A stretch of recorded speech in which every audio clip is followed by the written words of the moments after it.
Everyone knows how Africa is filled with wonderful sights, the wildlife, the cultures, and the people, but you probably have never seen some of their craziest and weirdest means of transportation. Join us as we look into how Africans move around in the most unconventional way. The very last transportation means will really shock you. But before we get to that, this very first means, and the name it's being called, would take you by surprise. Moluwe. It is often said that if you haven't boarded a Moluwe in the city of Lagos, then you haven't fully experienced the thrill of the city. The Moluwe is a locally built commuter bus that is easy to recognize by its bright yellow color, just like every other public bus in the city of Lagos. The name Moluwe actually has its roots in the Yoruba language, meaning to remold or repurpose. This makes sense, considering how the buses have been remodeled from their original design to fit the needs of the local commuters. What makes Moluwes particularly interesting is that they are actually based on the Mercedes-Benz 911 flatbed trucks. Local manufacturers just took these trucks and transformed them by adding custom-made passenger seats. Moluwes are widely known for being a cheap and affordable way to move across the city, and at one point in time, it was the only means for the daily grind of moving people from the mainland to the island in Lagos. However, they are often crowded because they are used by everyone, from students heading to school to workers commuting to their jobs. You simply can't describe the daily hustle and bustle of life in Lagos without the mention of a Molu. Let's not even talk about getting on a Molu during rush hour. It is definitely not for the faint-hearted.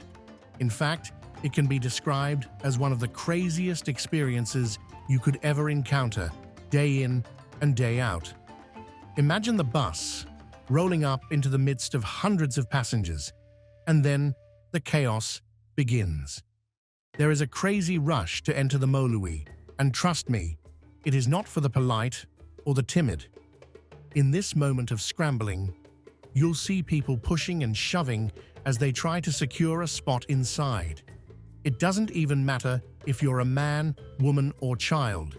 Everyone is in a race to get in before it gets full, because it takes a while for another to arrive. By the time the fortunate few who manage to make it inside are finally settled, it's as though nothing ever happened. Then the bus starts moving, and everyone is focused on the journey ahead. While Moluwes have been replaced over the years with more decent and convenient means of transportation, they can still be seen in specific areas of Lagos. Although Moluwes are known to be quite slow and rickety, this next vehicle is nothing like it.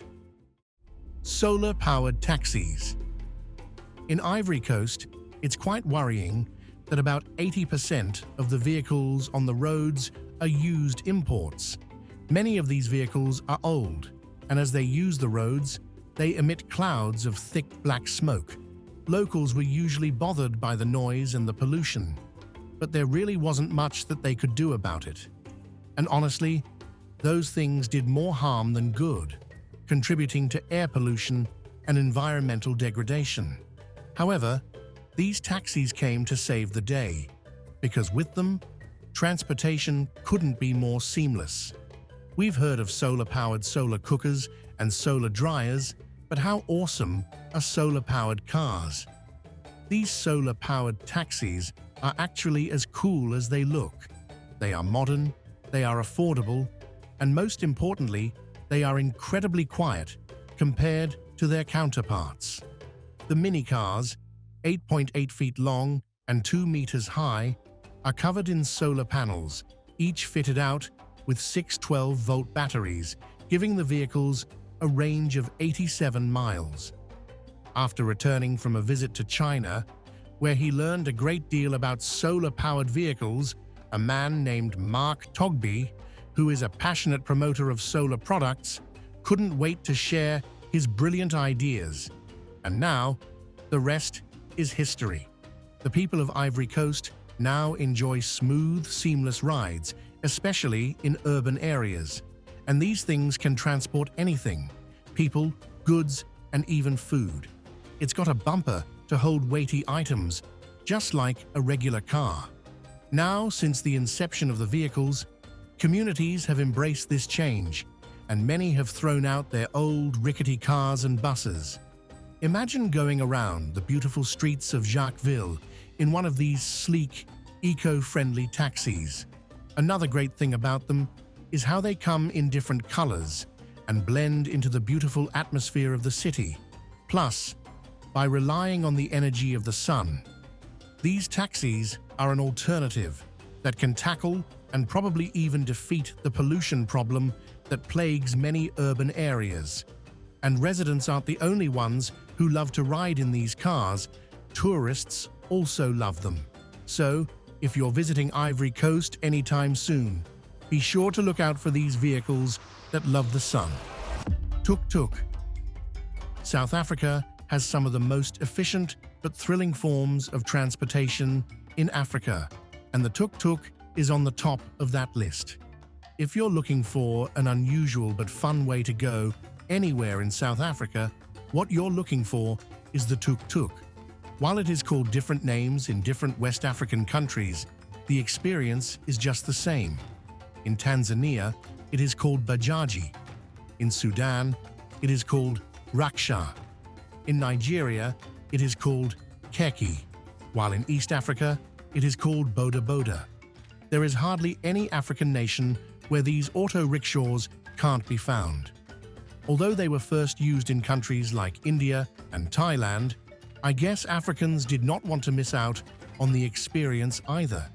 Their windowless bodies and small canopies give passengers an open-air ride that's just perfect for short trips around towns and even some cities.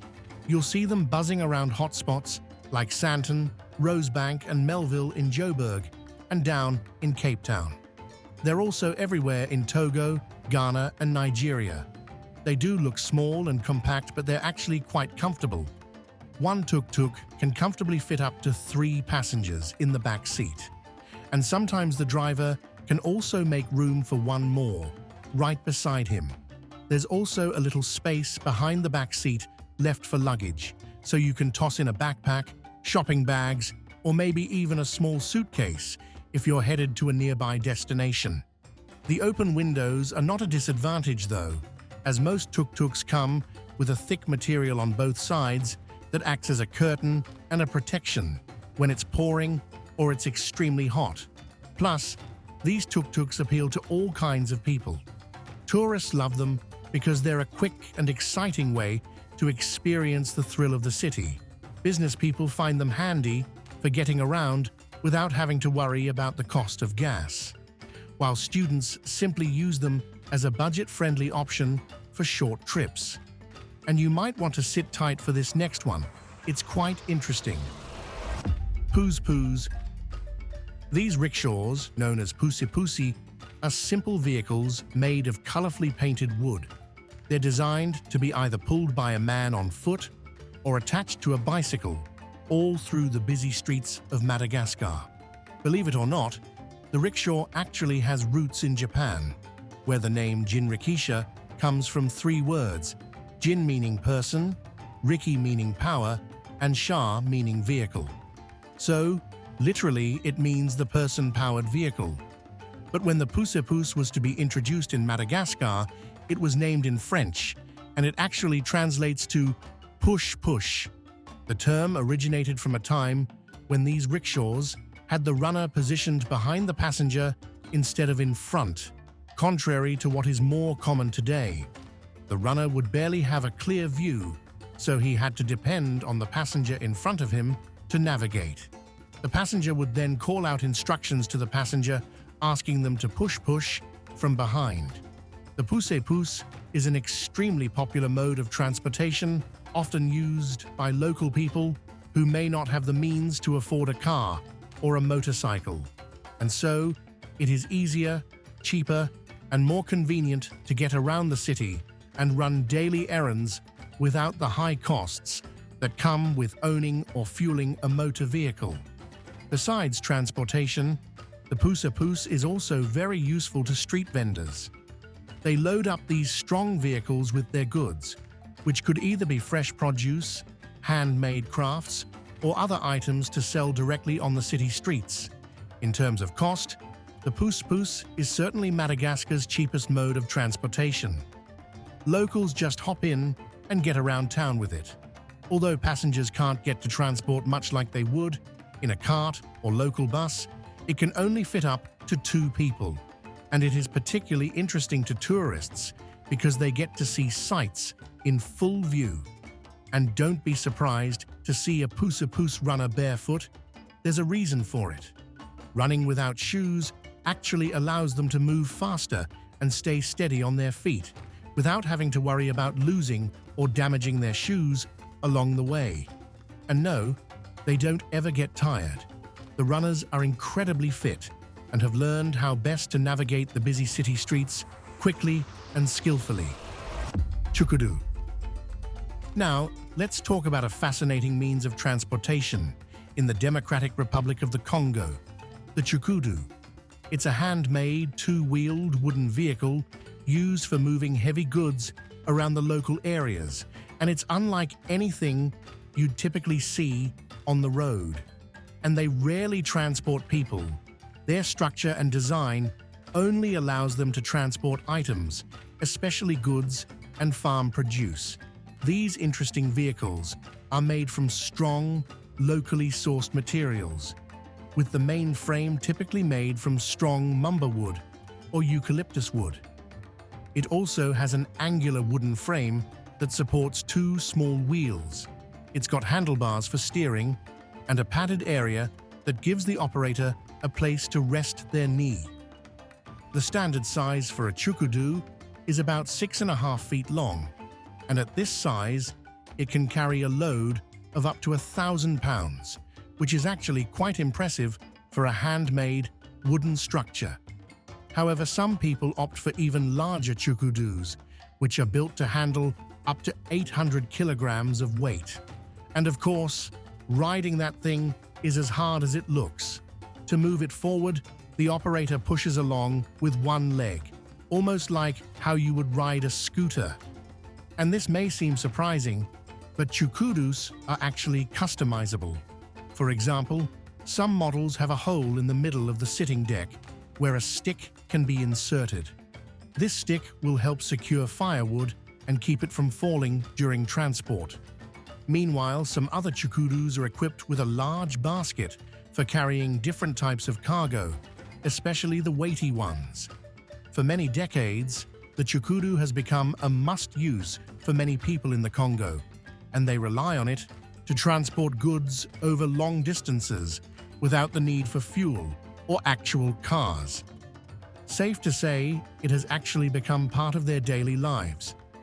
As a matter of fact, the local administration of the town of Goma has had to erect a monument dedicated to this vehicle, and it just goes a long way to prove its cultural significance to the people of Congo. And just in case you're curious, smaller chukudu can be built quite quickly, in just about 3 hours, as long as the materials and other suppliers are available. The larger ones, on the other hand, take days to assemble, and that's because their mechanics are a bit more complex than the smaller versions. Besides, anyone who is familiar with this vehicle can agree that the smaller ones are faster, more convenient, and more efficient. No doubt the chukudu is cool, but it's nothing compared to this animal-powered vehicle. Donkey cart. Well, we've seen horse carts in the Western world, but donkey carts are more popular in African countries as a practical form of transportation. They are used in countries like Namibia, South Africa, and Somalia, and they play an extremely important role in moving people, goods, and even water from one place to another. These carts were made specially to move through the rural areas without falling apart. So, if there's any road that modern vehicles can't ply, trust these donkeys to tough it out. In some parts of Africa, however, these carts are decorated by their owners. Some are painted, and some others are uniquely painted or labeled with popular car names, which is quite hilarious if you think about it. And depending on the size and weight of the cart, it may be led by a single donkey or as many as 5 donkeys if the goods are extremely weighty. In rural areas, especially those with hilly landscapes, donkey carts are indispensable. Here, the donkeys often pull sledges made from really strong tree branches, which are designed to handle rough paths and uneven roads. These sledges make it possible to transport goods in areas where even a car might struggle. In some other regions, particularly with flat or sloped landscapes, it is easier to navigate, so the lightweight carts are sometimes pulled by a single horse instead of multiple donkeys. While the donkey carts are a part of the daily life of an average Namibian or South African in the rural parts, they have become a popular attraction for tourists visiting these areas. Many travelers find it fascinating to experience a ride on a donkey cart because it gives them a taste of the local lifestyle, and a number of them have described it as a native, yet simple, way of life. In regions like Somalia, the donkeys do more than just pull the cart. They serve as a source of income and support the livelihoods of many vulnerable families. And that's why the owners take extra good care of the donkeys, knowing that the animals are all that they have. Ever heard of African motorcycles? Boda boda. A boda boda is a type of motorcycle taxi that has become a popular and essential mode of transportation in many parts of Africa, particularly in Uganda and other developing countries. As thrilling as they are, they're not just in rural areas, they can also be found in city streets, helping people move from one point to the other in just minutes. Locals mainly use these motorcycles as a quick and efficient alternative to cars and buses because of their ability to maneuver effortlessly in and out of traffic. The riders know exactly how to bypass congested streets where cars and buses might get stuck for long periods. And because in villages, public transportation is either scarce or non-existent, boda bodas help them get to the city where they can access basic services and amenities. They go anywhere: markets, health clinics, schools, and other important places that would otherwise be difficult or impossible to access. Tourists and travelers, on the other hand, love the boda boda because it's a quick and convenient way to see the city and shuffle between tourist sites. And the best thing about them, they are highly accessible, and you can find them anywhere, available and ready to pick up passengers. You could either board a boda boda at designated parking areas or a garage where drivers are gathered, or passengers can call a boda boda driver or even simply signal one to stop when they see one zooming past. Outside the cities, in rural regions, boda bodas are often the only reliable form of transportation available. For many rural families, having access to a boda boda is invaluable, as it allows them to transport goods, get medical help when needed, or even stay connected with friends and family in nearby areas. However, like many forms of transportation, boda bodas do come with their own challenges. One of the main concerns associated with boda bodas is road safety. Because they are really small and really fast, they are prone to accidents and could be difficult to control, especially in areas with high traffic congestion or on bad roads. Also, there are occasional issues with passengers losing personal items while riding. This can happen if items are not securely held onto during the journey, or if bags are not properly fastened, as they could fall off without warning. But if you must ride a boda boda just for the thrill and fun of it, it's definitely worth the experience. Matatu. In Kenya, matatus are a popular, affordable, and rather interesting way to travel. Over decades, these buses have become an indispensable part of daily life, and in fact, matatus are often the go-to option for both locals and visitors who need to get around efficiently.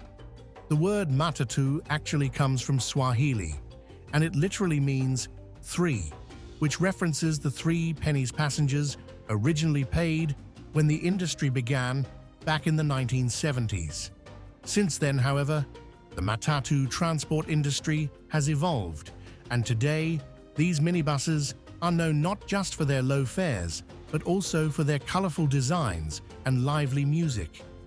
Africa is known for her ability to make anything and everything vibrant, and matatus are not an exception. In their plain forms, they come in white Nissan minibuses, which are often the standard vehicle for this kind of transportation. But wait till you see them after they're given a makeover. They are painted and designed with flashy lights, graffiti, and other forms of art with attractive colors. Many matatus also feature trendy music blasting from the speakers, and you bet the rides on these things are never boring. Some of them even have LCD screens mounted inside, playing music videos or popular shows. For the price that they offer, the whole experience is more than worth it. And contrary to transport systems in some other parts of the world, there's no set schedule for when a matatu will depart, and passengers often need to wait until all the seats are taken before the journey can begin. Because of this, the routes, fares, and loading and unloading points can vary from one trip to the next, depending on the demand from passengers. In other words, the modus operandi of matatus is quite flexible, and they just adapt to where people need to go and how much they're willing to pay. Before boarding, make sure to wait for other passengers to disembark. You will be assisted in finding a seat by the tout, also called the conductor. However, while matatus could actually be fun and affordable, they do come with some downsides. For one, they can be crowded, especially during rush hours or on busy routes. Passengers are somewhat used to finding themselves squished into a seat or even standing as more people pile in. Comfort is not always guaranteed, and compared to other forms of transportation, matatus can sometimes feel a bit cramped. And if you're going to take the matatu, well, personal space might not exactly apply. The locals, however, soak it all in. The experience is a part of their daily lives. Mokoro. A mokoro is a traditional, handmade canoe that holds a special place in the culture and daily life of the people in the Okavango Delta region of Botswana. These boats are used for both transportation and tourist adventures, allowing travelers and locals to experience the Delta's beautiful waterways. The word mokoro specifically refers to the boats used by the Bayi people, who are believed to have migrated to the Okavango region from Central Africa around 2,000 years ago. Mokoros have a very special design, quite different from that of the regular canoe. They are long and narrow canoes, dug out and carved from the trunks of large trees, such as sausage trees or ebony. At first, mokoros were made by carving out the trunks of large trees, with the sausage tree and the ebony tree being the usual choices. These trees were chosen because of their strength and durability, and then the craftsman would carefully carve and hollow the wood by hand, transforming it into a sleek, watertight canoe that is capable of carrying passengers or cargo through the Delta's waterways. However, due to growing concerns over conservation and the preservation of these slow-growing trees, mokoros are now more commonly made from fiberglass. The best time to embark on a mokoro safari is during the flood season, which usually occurs between May and September. During this period, the Okavango Delta is transformed into a really large system of waterways, and the floodwaters creating an interesting maze of many water channels.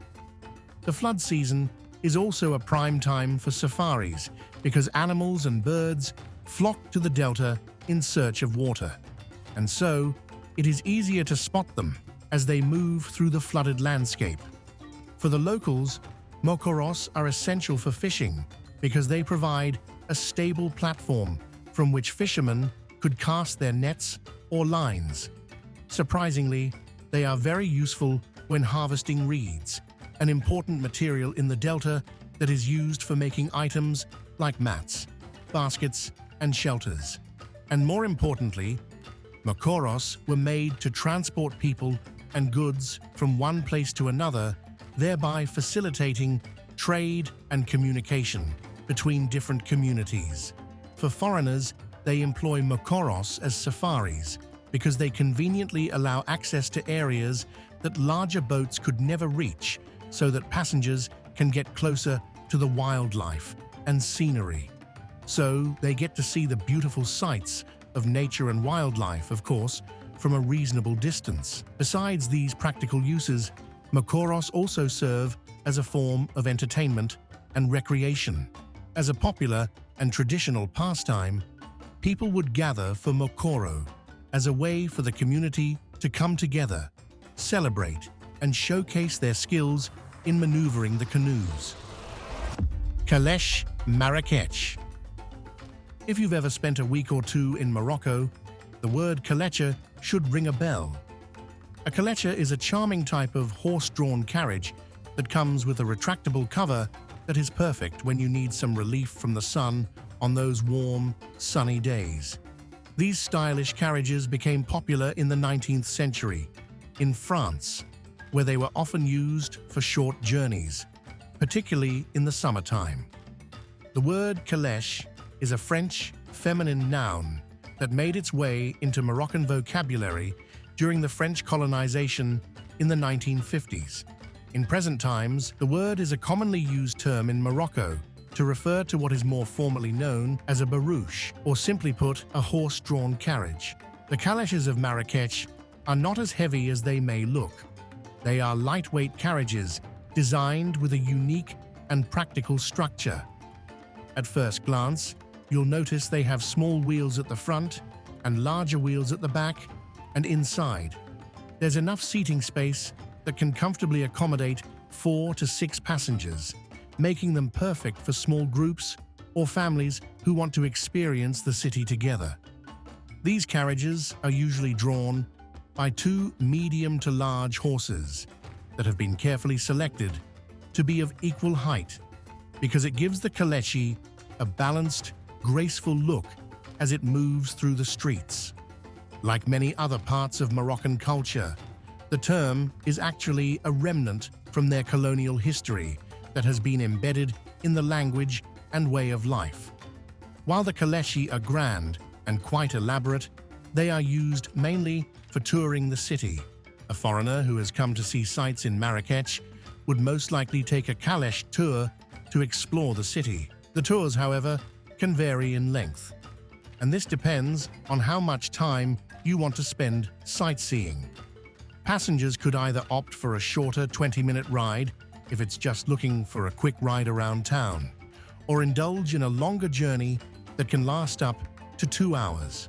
Whichever it is, all you have to do is sit back, relax, and take in the experience at a gentle pace.